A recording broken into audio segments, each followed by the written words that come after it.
Propane, butane, pentane, hexane, heptane, octane, नोनेन and decane. अब यहाँ पे हम ऑर्गेनिक कंपाउंड देख रहे हैं, तो देखिए यदि CH4 लिखा हुआ है, CH4 में से एक H आपने हटाया, CH4 में से एक H हटाया तो CH3 बचेगा। तो CH3 को हम मैथिल बोलते हैं। क्या बोलते हैं? मैथिल। जैसे ये देखिए CH4 क्या है? मीथेन। और इससे हमने एक H हटा करके उस H की जगह पे Cl जोड़ दिया, तो Cl जोड़ा तो Cl क्या हो गया? क्लोराइड। और CH3 क्या हो गया? मैथिल। तो इसका नाम क्या हो गया? देखिए मैथिल क्लोराइड। मैथिल यानी CH3, क्लोराइड, एक H कटा, एल्केन सीरीज से एक H हटाया हमने, तो मैथिल बन जाता है। यदि मीथेन है तो मैथिल, इथेन है तो एथिल।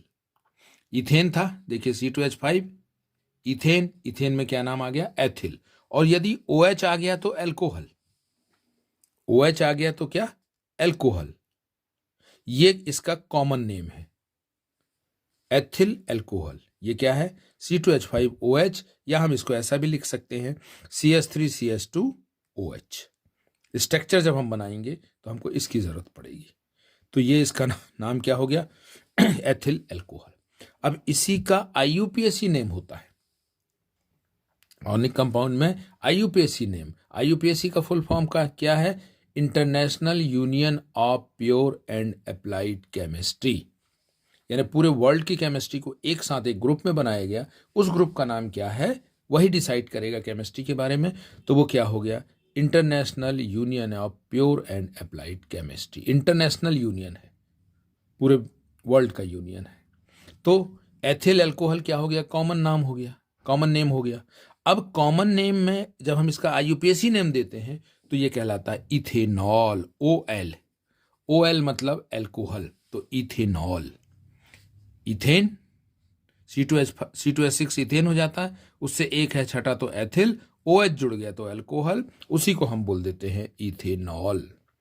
मैथिल है, Maithil chloride, Maithil bromide, Maithil bromide, Maithil chloride, इसी को हम क्लोरोमीथेन भी बोलते हैं। यदि प्रीफिक्स की तरह यूज करेंगे तो हम बोलेंगे क्लोरोमीथेन।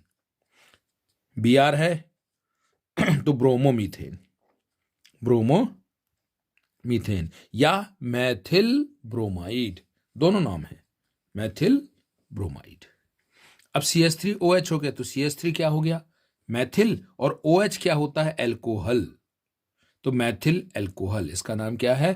मैथिल एल्कोहल। यहां क्या था? Ethyl alcohol. अब यहां OH आ गया, OL आ गया, सॉरी, OL, तो क्या बोलेंगे हम इसको? मीथेनॉल।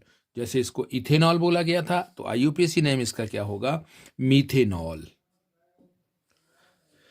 फिर अब यहां देखिए शुरुआत में ये है, इसका नाम क्या है? Acetic acid. ये कॉमन नेम है, acetic acid, acetic acid. COOH क्या कहलाता है? एसिड। यहां पे CHCl3, 3 क्लोरीन जुड़ गए हैं, तो इसका नाम क्या है? क्लोरोफॉर्म। CHCl3 का नाम क्या है? क्लोरोफॉर्म। कॉमन नेम है ये, क्लोरोफॉर्म। क्लोरोफॉर्म सुखा देने से आदमी बेहोश हो जाता है, तो यही क्लोरोफॉर्म है, CHCl3। यदि COOH लगा है तो क्या हो गया? Acetic acid.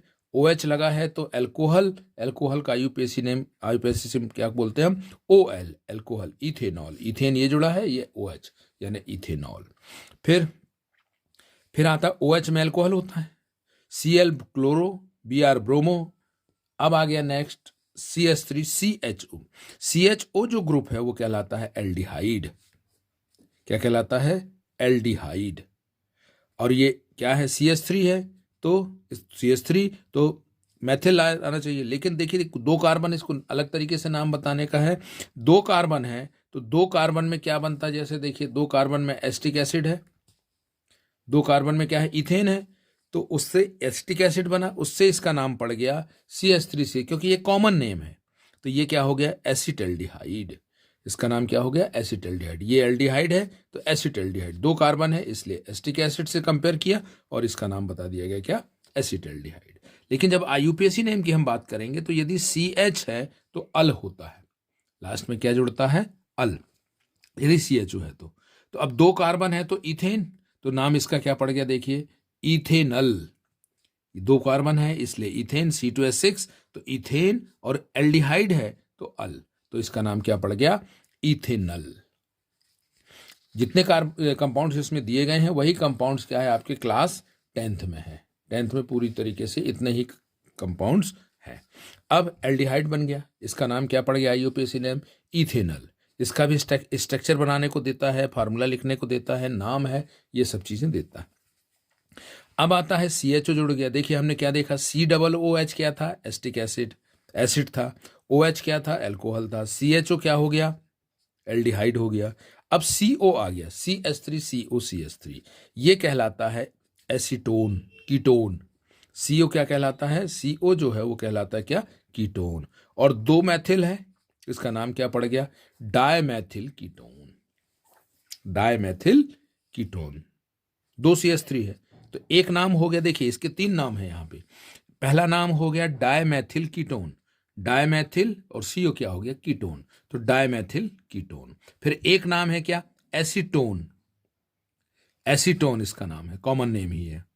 अब एक नाम क्या है, देखिए 3 कार्बन है यहाँ पे, 3 कार्बन है इसलिए क्या बन जाता है, प्रोपेन, तो इसका नाम एक और IUPAC नेम हो जाएगा, प्रोपेनोन, सफिक्स क्या है, ONE, तो इसका IUPAC नेम हो गया प्रोपेनोन। प्रोपेन है यानी 3 कार्बन है इसलिए इसका नाम क्या पड़ गया, प्रोपेनोन। नंबर ऑफ कार्बन्स के ऊपर डिपेंड करता है, ये सब रूल्स दिए गए, आप हायर क्लासेस में पढ़ेंगे कि किसका नाम हमको क्या देना, 10th में केवल आपको नाम याद करना। अब ये एस्टिक एसिड था, देखिए एस्टिक एसिड एक नाम हो गया कॉमन नेम, और ये चूंकि COOH है मतलब ओइक एसिड, तो इसका नाम क्या हो गया, देखिए 2 कार्बन है तो इथेन, 2 कार्बन होने के कारण इथेन, इसका नाम पड़ गया क्या, इथेनोइक एसिड। रूलिंग्स आप हायर क्लासेस में पढ़ेंगे 11th और 12th में। तो एथेनोइक एसिड इसका क्या हो गया नाम क्या हो गया, एथेनोइक एसिड, और एक और नाम क्या है, एसिटिक एसिड। ठीक है, ये बातें यहाँ पे दी गई हैं। यदि सिंगल बॉन्ड है तो एन, डबल बॉन्ड है तो इन, ट्रिपल बॉन्ड है तो आइन, इस तरीके से ये निकलता है।